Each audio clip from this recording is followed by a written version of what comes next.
Have you ever had those days where you see something that someone else is doing, whether it be a win at work, whether it be a Facebook post, something in your life that just happens where you're like, damn, it must be nice.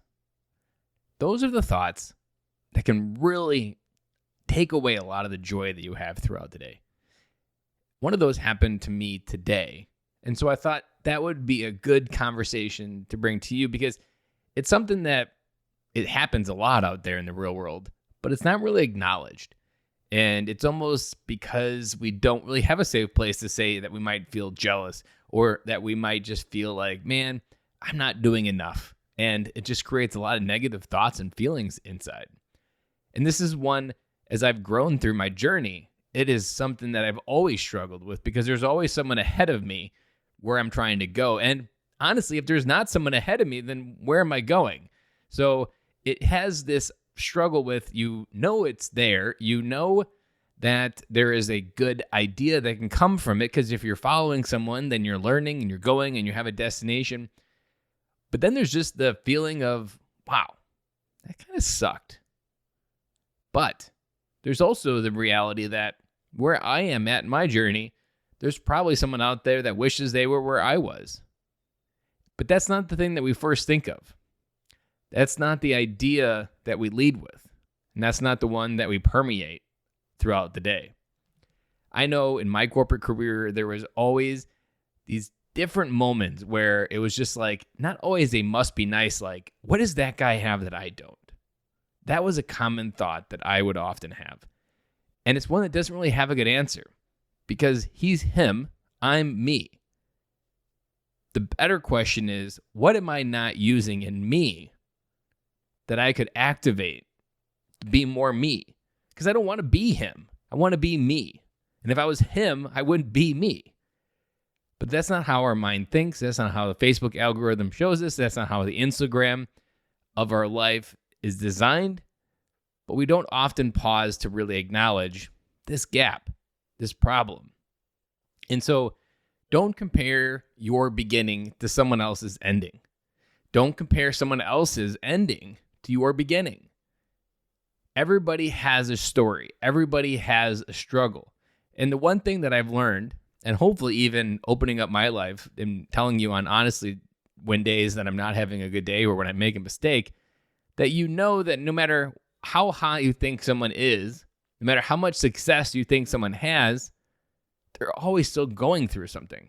Life doesn't stop when you reach a certain level of success. Millionaires have their own set of problems. While us at the bottom may think like, oh, it must be nice to be a millionaire. No, millionaires just have a different set of problems. And they struggle from the same struggle inside our head. Like, oh, it must be nice to have $100 million.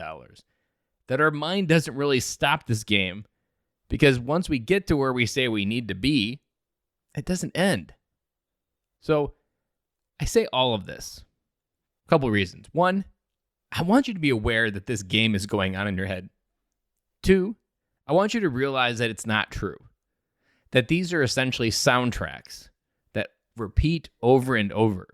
And there's a great book by John Acuff called Soundtracks, which are these soundtracks in our life that repeat over and over, just like that favorite song, except these aren't the good songs. They're often the thoughts that repeat themselves over and over that keep you stuck. Third, I want you to realize that there is a way through this. Recognizing where you are, finding the gratitude in your journey where you are. Anytime, even today, my first tool that I went to was being grateful for all the good that is coming to my life, for all the bad that's coming to my life, and all the ugly. To me, gratitude, you have to go through all three categories. Because if you just focus on what you're grateful for in the good category, you're really not acknowledging the hard times. And you're really not acknowledging the ugly times. And I wouldn't be who I am without all three of those. I wouldn't be able to do this podcast had I not gone through a lot of hard and ugly times. Now, I might wish that I was somewhere different. I might wish I'm someone else. But the reality is I'm not on that path. I'm on this one. And the more time that I spend thinking about someone else's path, the less time I'm focused on where I am. And almost all problems that I've come to understand in my life and anybody else's life, the one thing we often overlook or forget is when we spend more time thinking about someone else's problems or someone else's success, we are overlooking the work that we need to do every single day. So this is just as a call to action to you as it is me, that when you have those ideas of must be nice, always come back to your head of what can I do today? What am I focusing on outside of myself that I need to really reflect inward and do myself? Because almost all the times you are the only case of the person you can control, and those are the only levers you have to execute on. And if you truly want to change your life, if you truly want to get to a place where someone would come up to you and say it must be nice, the work is not external. The work begins on the inside. And I'll be back again with you guys tomorrow.